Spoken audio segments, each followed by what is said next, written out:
8 তারিখ ডিসেম্বর রবিবার শুভ সকাল 11:30টার সময় মামার বাড়ি গ্রামে পৌঁছে গেলাম। এটা মেজো মামার ছেলে প্রশান্ত। মামার বাড়ি অন্নপূর্ণা মন্দির, মামার বাড়িতে পুজো হয় গো। অন্নপূর্ণার পুজোর সময় দেখাবো। এটা ছোট মেসোমশাই, দেখো আমার এটা মেজো মামিমা, এটা ছোট মামার নাতনি, এই আমার হিয়া। আমার হিয়ার জন্য মেসেছে আরো। মা বাবা তো সাত সকালে চলে এসছে, দাদা বৌদি হিয়া। এটা বড় মামার মেয়ে টুকুদি আমাকে একটা শাড়ি গিফট করলো। আর এই দেখো সব ভাইজি আমার। এই একটা ভাইজি মুখটা দেখা রে বাবা দিয়া। দাদা রান্না করছে গো। এইটা বগুদা, এটা শিল্পী। হ্যাঁ বন একদম। এটা মাম্পি ছোট মামার বৌমা, ছোট মামা এটা মামিমা, ছোট মামিমা। ছোট মামারা আমাদের মধ্যে নেই, গত বছরই চলে গেছেন। আমার তিন মামারা কেউই এখন বেঁচে নেই। মামার বাড়িতে মামারা ছাড়া আছেন বৌদি, দাদা, তিন মামিমা, ভাইয়ের বউ, ভাইপো, ভাইজিরা। আমার দাদু দিদাও নেই। মামার বাড়িতে এদের ভালোবাসা টানই আসে। এটা সিঁদুরি পুকুর, ছোটবেলায় কত স্নান করেছে এই পুকুরে। মামার বাড়ির মেজো মামার বাড়িতে অনেক সবজি বাগান লাগিয়েছে, দেখতে এসেছি গো। ফুলকপি, লাল শাক, সবাই ঢুকে পড়েছে। পালং শাক আজকে রান্না হয়েছে। এই গাছে আম ধরে দেখো। হ্যাঁ মাটির উনুনে কাঠের জালে রান্না হচ্ছে, সব রান্না হয়ে গেছে, শুধু ভাত হচ্ছে। জয় বাবা এখানে আছে, রাজবাড়ির রাজরানী। এটা প্রশান্তার বউ, মানে মেজো মামার বৌমা, বড় বৌমা।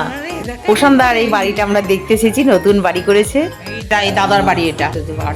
মেজো মামার পুরনো বাড়ি, মাটির বাড়ি। এই বাড়িটা আমরা আগে ছোটবেলায় যখন আসতাম তখন এই বাড়িতে উঠতাম। খুব আনন্দ মজা হচ্ছে। এটা মেজো মামিমা লেবু কাটছে এখন। এটা আমার ভাইপো গো, প্রশান্তা ছেলে। ফ্যামিলি সবাই একসঙ্গে মজা গল্প করছি, ছবি তুললাম। সাদা শাড়ি পরে বাঁদিকে এটা বড় মামিমা। আমরা ছোট মামার ঘরে খেতে এসেছি, মা বাবা আমি সবাই একই বাড়িতে খাচ্ছি না। কেউ বড় মামার ঘরে, কেউ মেজো মামার, কেউ ছোট মামার ঘরে। এটা ছবি মাসি গো, মাম্পি আমাদের খেতে দিচ্ছে। কোথায় বাড়ি? দি কি করবি তোরা? ও কি নাম বলো, তোমার নাম কি? এক ধার থেকে সবাই বলো কি নাম? তোর কি নাম্বার? তোর নাম্বার? সূর্য। আর তুমি? আমার নাম রোহিত। রোহিত। তোর নাম্বার? বলো। ছোট ছোট ছোট ছোট ছোট আরে নাকি? আকাশ বাহ। আমার দিলাম এর বাইতে বাবা। আচ্ছা দিয়ে ভাই এদের বাড়িতে নাম্বার নিবে? বেশ। গ্রামের দিকে এই নিয়মটা আছে, যারা একটু গরিব মানুষ তারা নবান্নের দিনে সবার বাড়ি বাড়ি নবান্ন নিতে আসে।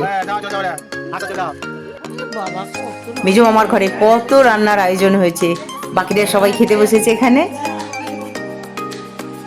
খাওয়া দাওয়া শেষে 2:30 বাজে। ছোট মাসি মেসোমশাই দুর্গাপুর চলে যাচ্ছে।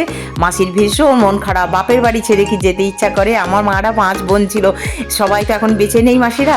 সবাই যখন আমরা আসতাম একসঙ্গে কি আনন্দ মজা হই হট্টগোল হতো, খুব ভালো লাগতো। সেই দিনগুলোর কথা খুব মনে পড়ে। বাকিরা একটু গল্প করে নিচ্ছে, ফ্যামিলির মানুষজন একসঙ্গে। আর একটা মাসির ছেলে মাসতো দাদার জন্ডিস হয়েছে, সে কথাই আলোচনা হচ্ছে। এরপর মারা চলে যাবে, তারপর আমাদের যাবার পালা। এই যে মারা চলে যাচ্ছে, মাকে ধরে ধরে নিয়ে আসছে বুড়ো, আমার ছোটো মামার ছেলে আর প্রশান্তার বউ বৌদি, আর পিছনে মাম্পি মাদেরকে গাড়িতে উঠিয়ে দিচ্ছে। মা, বড়দা, বৌদি, হিয়া, দাদা সবাই চলে গেল কাটোয়া। এবার আমরাও ফিরে যাব। এই যে আমাদের গাড়ি, এইটাই খুব ভালো লাগে মামার বাড়িতে। জানো, যখন আমরা আসতাম বাড়ি যাবার সময় ফ্যামিলির সবাই একসঙ্গে সে রাস্তায় হাজির হতো। এইটা খুব ভালো লাগে। এই টান ভালোবাসা কোথাও পাওয়া যায় না গো। মামার বাড়ি অনেক আছে, কিন্তু আমার মামার বাড়ি যেন মনে হয় সেরা।